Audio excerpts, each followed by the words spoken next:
So if you're anything like me, you've probably got a whole load of unfinished track ideas just sitting on your hard drive doing nothing. In this quick tip, I want to show you how you can use those with a tiny little feature in Ableton that you might not even know about.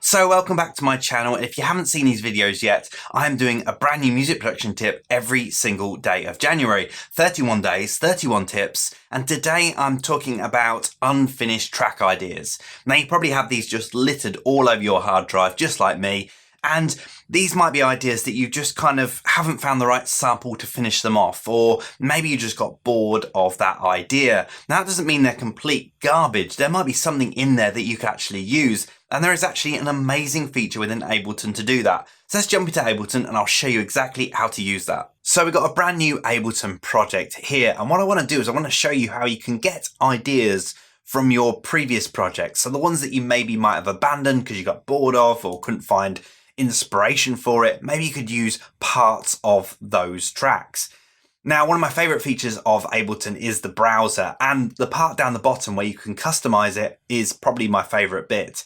You can add whatever folders you want within here. These are folders on your hard drive. So I've got a folder that contains all my MIDI files. I've got a folder containing all my samples.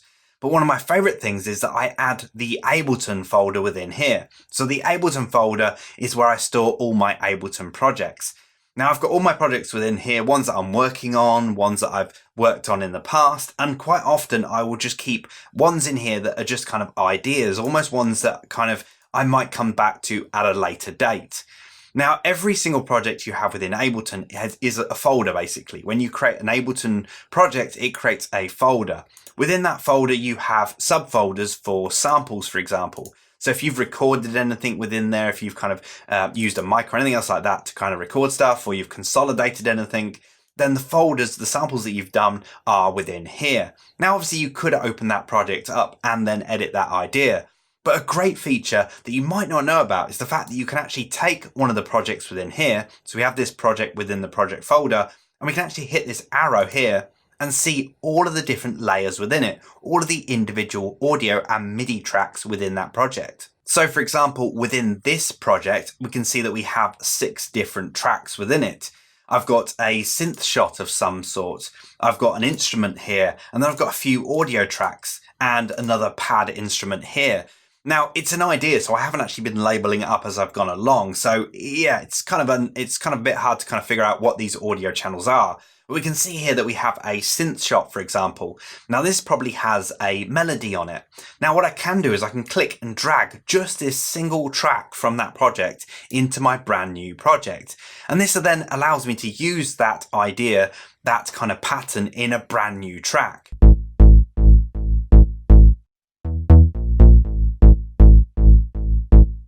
So it's just a really simple MIDI idea that I had within that kind of project, but I can now maybe take that pattern, take that melody, change the instrument type maybe, and then kind of play around with it and make a whole brand new track from it without actually having to open that track up and start with that track. So I can maybe take that melody and maybe change the instrument on it, or maybe even just the sample, and create a brand new track from it. And that's not the only thing we can do. We can take any of these layers and bring them in. So I could take this layer in as well, and maybe this one as well.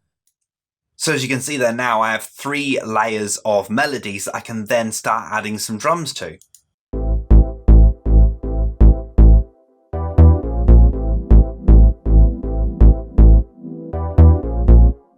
So with this feature, it definitely makes sense to keep all your old ideas, because you never know when that old melody might just work in your brand new track, for example. Now, of course, you can jump into those old ideas and edit them as they are, but I don't know about you, when I'm editing an old idea, I get put into that same headspace again where I just feel like it's not working. Maybe the drums aren't working with the vocals aren't working with the melody, for example, so I can't quite hear the direction I want to go. But if you start off with a brand new project and just import one of those elements into the brand new project, you kind of get this new headspace, this new kind of environment, and you can add some more elements into it that might make it work. So I definitely recommend giving it a try with some of your old ideas, and you never know, it might work the second time or the third time. So definitely give it a go, and if this video has been useful to you, then definitely subscribe to my channel. As I say, I've got a brand new video coming every single day this month, so definitely check that out and hit the notification icon so you're notified the moment that pops online. And hopefully I'll see you again in the next video.